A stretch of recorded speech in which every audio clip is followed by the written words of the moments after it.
Hello friends, myself Inzamam Hasan Khan. और आज हम लोग पढ़ेंगे अपना सेकंड टॉपिक जिसका नाम है second application of Gauss law. क्या है एप्लीकेशन हमारी?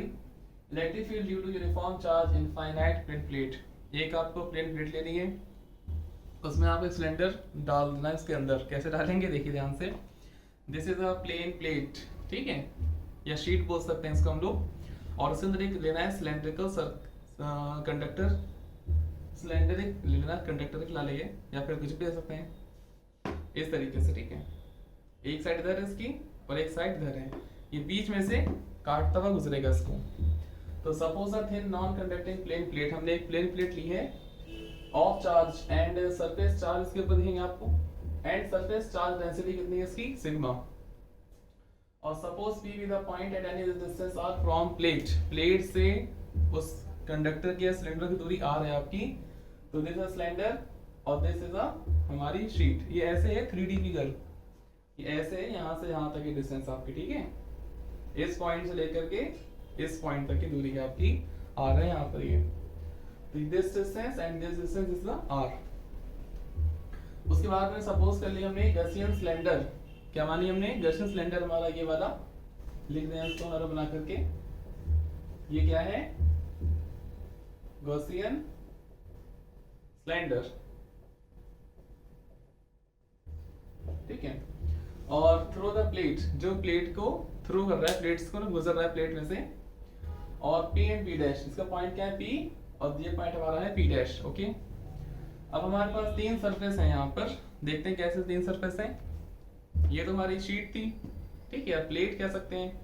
और ये सरफेस हमारी एक थी, ठीक है। एक सरफेस ये वाली और एक सरफेस इधर की, हो गई ना तीन सरफेसेस। तो एक सरफेस ये वाली है S1, ये S2 और ये S3 आपकी। तो फॉर्मूला क्या होता है इसका? फाई नेट का इलेक्ट्रिक फ्लक्स निकालते हैं ना हम लोग, क्या फॉर्मूला होता है? E dot D A vector, ठीक है। और E vector dot D vector formula जानते हैं, पीछे के लेक्चर में सीखा आपने कि A vector dot B vector कितना होता है? AB cos theta. ये क्लास 11 में पढ़ाया जाता है बच्चों को, और 12 में इसका यूज बहुत ज्यादा होता है। डेरिवेशन देख रहे हैं आप लोग, इसका यूज हो रहा है लगभग। तो A vector dot B vector क्या होता है? AB cos theta. लिख सकते हैं फॉर्मूला यहाँ पर हम लोग इसका, A vector dot B vector AB cos theta.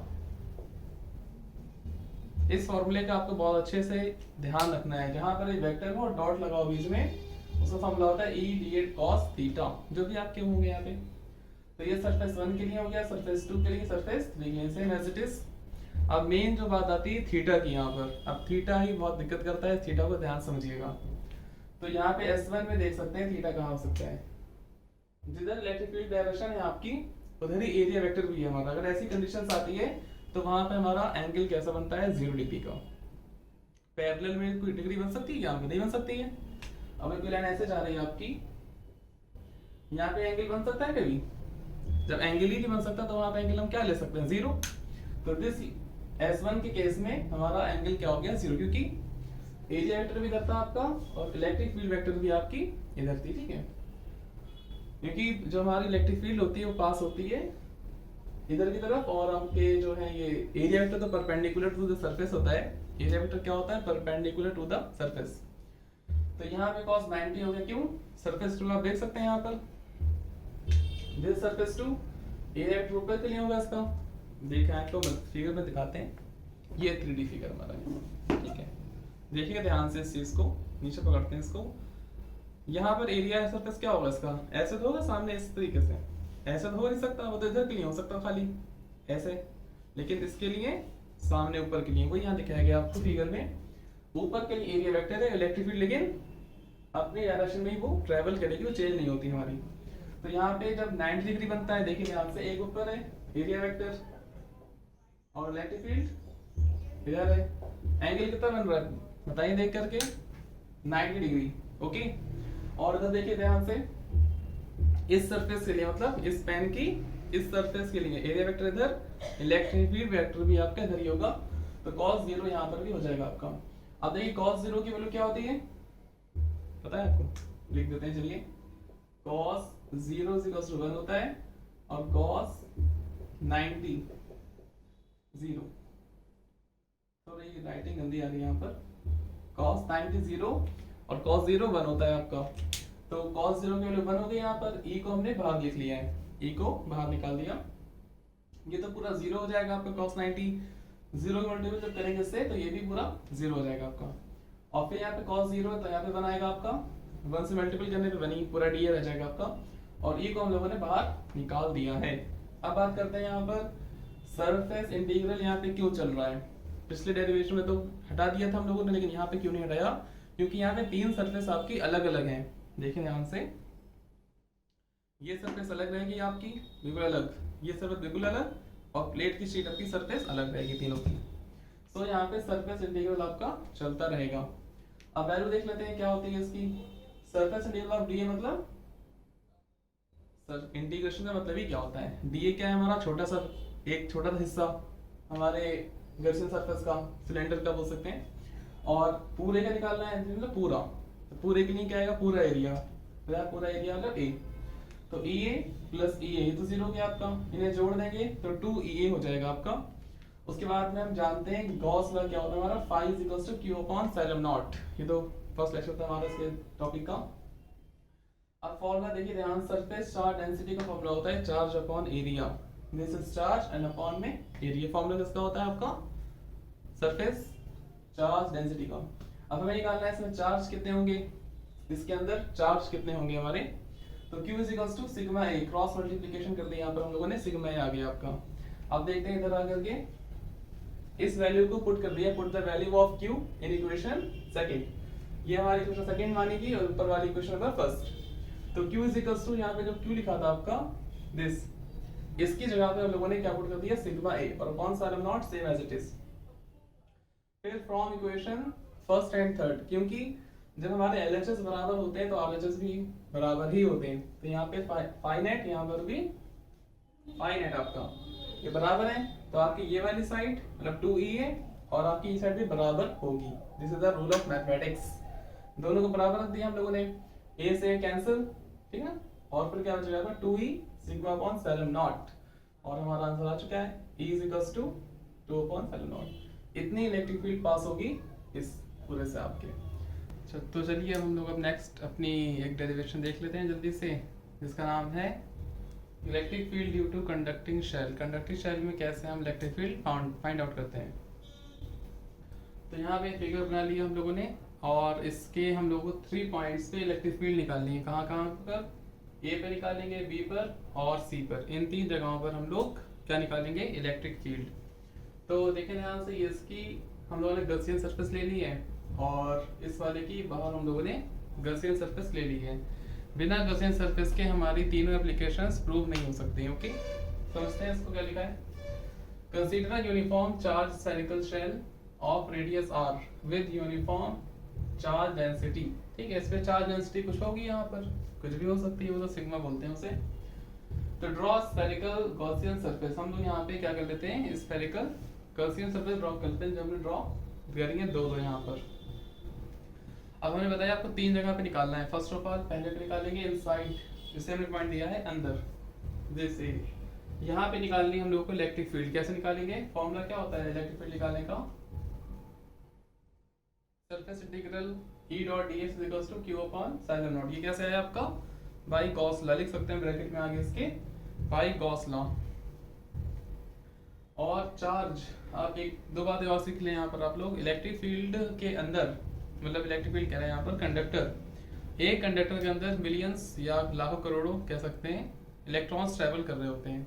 Conductor means क्या होता है, जिसमें फ्री इलेक्ट्रॉन्स आसानी से ट्रैवल कर सकें, उसे कंडक्टर बोलते हैं हम लोग। और कंडक्टर के अंदर चार्ज कितना होता है, 0 होता है, ये बात ध्यान रखिएगा। एक कंडक्टर है, इसके अंदर अगर चार्ज की बात आएगी तो चार्ज कितना होगा इसके अंदर, जितने पॉजिटिव चार्ज होते हैं उतने ही नेगेटिव चार्ज होते हैं, तो सब आपस में कैंसिल आउट हो जाते हैं। तो चार्ज ऑफ इंटीरियर या इनक्लोज्ड बोल सकते हैं, अंदर कंडक्टर के अंदर कितना चार्ज होता है हमारा, 0। तो 0 अपॉन साइलम नॉट 0 हो जाएगा आपको ये, और E को बाहर निकाल दिया हम लोगों ने, इलेक्ट्रिक फील्ड तो निकाल दिया इस क्वेश्चन में, तो इसको अंदर मल्टीपल कर दी और ये पूरा नीचे ले आए हम लोग, ये पूरा टर्म नीचे आ गया आपका क्रॉस मल्टीप्लिकेशन के अकॉर्डिंग। और 0 को किसी नंबर से भी डिवाइड करेंगे तो उसका आंसर 0 ही आता है। तो ऐसे हम पता कर सकते हैं अगर इलेक्ट्रिक फील्ड भी कंडक्टर के अंदर कितनी होती है, 0 होती है, अगर हमारे चार्ज ना हो तो। तो हम लोगों ने यहाँ पर क्या सीखा, इलेक्ट्रिक फील्ड और चार्ज दोनों क्या होंगे, जीरो इन द, ठीक है, इनसाइड ऑफ कंडक्टर। सेकेंड है सरफेस, सरफेस क्या है, बी, इस सरफेस पे कितनी इलेक्ट्रिक फील्ड होगी ये पता करते हैं हम लोग। फॉर्मूला सेम वही, गॉस लॉ के अकॉर्डिंग चलेंगे हम लोग। यहाँ पर फॉर्मूला खोल लिया हम लोगों ने, a vector dot b vector, formula क्या होता है, a b cos theta, a b cos theta, a की वैल्यू यहाँ पे ई है, बी की वैल्यू डी एस है यहाँ पर आपकी, और यहाँ पे थीटा जीरो कैसे आ गया, ये तो आप जानते होंगे। इलेक्ट्रिक फील्ड इधर है तो कंडक्टर की एरिया वेक्टर भी इधर के लिए होगा आपका। तो अगर एरिया वेक्टर और इलेक्ट्रिक फील्ड वेक्टर दोनों एक डायरेक्शन में होते हैं तो वहां पर इलेक्ट्रिक थीटा कितना होता है, जीरो होता है, ठीक है, बताया था पिछले लेक्चर में, आपने देखा होगा।